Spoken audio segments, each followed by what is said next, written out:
Hi friends, ಎಲ್ರಿಗೂ ಹೊಸ ವಿಡಿಯೋಗೆ ಸ್ವಾಗತ.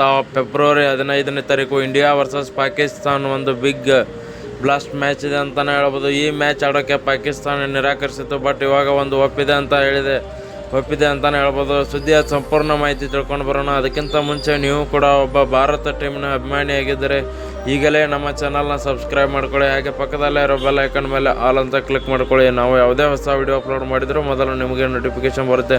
ಮೊದಲನೇದಾಗಿ ನೋಡೋದಾದರೆ ಪಾಕಿಸ್ತಾನ ಟೀಮ್ ನಮ್ಮ ಭಾರತ ಟೀಮ್ನ ಜೊತೆ ಆಡೋಕ್ಕೆ ಒಂದು ನಿರಾಕರಿಸಿತ್ತು. ಹಾಗೆ ಅದೇ ಒಂದು ಸುದ್ದಿಯಲ್ಲಿತ್ತು, ಬಟ್ ಇವಾಗ ಒಂದು ಪಾಕಿಸ್ತಾನ ಆಡೋಕ್ಕೆ ಒಪ್ಕೊಂಡಿದೆ ಅಂತಲೇ ಹೇಳ್ಬೋದು. ಈ ಮ್ಯಾಚ್ ಕೊಲಂಬಿಯಾದಲ್ಲಿ ನಡೆಯುತ್ತೆ. ಫೆಬ್ರವರಿ 15ನೇ ತಾರೀಕು ಈವ್ನಿಂಗ್ 7 o'clock ಮ್ಯಾಚ್ ಸ್ಟಾರ್ಟ್ ಆಗುತ್ತೆ. ಬಟ್ ಏನೇ ಅಂದರೂ ಕೂಡ ನಮ್ಮ India batting lineup, bowling lineup ನೋಡಿದರೆ ಪಾಕಿಸ್ತಾನ ಒಂದು ಧೂಳಿಪಟ ಆಗಿ ಹೋಗುತ್ತೆ ಅಂತಲೇ ಹೇಳ್ಬೋದು. ಯಾಕಂದರೆ ನಮ್ಮ ಟೀಮ್ ಇಂಡಿಯಾ ಅಷ್ಟೊಂದು ಸ್ಟ್ರಾಂಗ್ ಆಗಿ ನಿಂತಿದೆ. ಬಟ್ ಇದೇ ಕಾರಣಕ್ಕೆ ಏನೋ ಪಾಕಿಸ್ತಾನ ರಿಜೆಕ್ಟ್ ಮಾಡ್ತಿತ್ತ ಅಂತಲೂ ಗೊತ್ತಿಲ್ಲ. ನೋಡೋಣ ನೆಕ್ಸ್ಟ್ ಮ್ಯಾಚಲ್ಲಿ ಯಾವ ಥರ ನಮ್ಮ ಪ್ಲೇಯರ್ಸ್ಗಳು ಪರ್ಫಾರ್ಮೆನ್ಸ್ ಕೊಡ್ತಾರೆ ಅಂತ ಹೇಳಿ. ವಿಡಿಯೋ ಇಷ್ಟ ಆಗಿದ್ದರೆ ಲೈಕ್ ಮಾಡಿ, ಶೇರ್ ಮಾಡಿ, ಸಬ್ಸ್ಕ್ರೈಬ್ ಮಾಡ್ಕೊಳ್ಳಿ. Thank you for watching. ಇನ್ನಷ್ಟು ಸ್ಪೋರ್ಟ್ಸ್ ಅಪ್ಡೇಟ್ಸ್ ಬರ್ತಾ ಇರ್ತವೆ.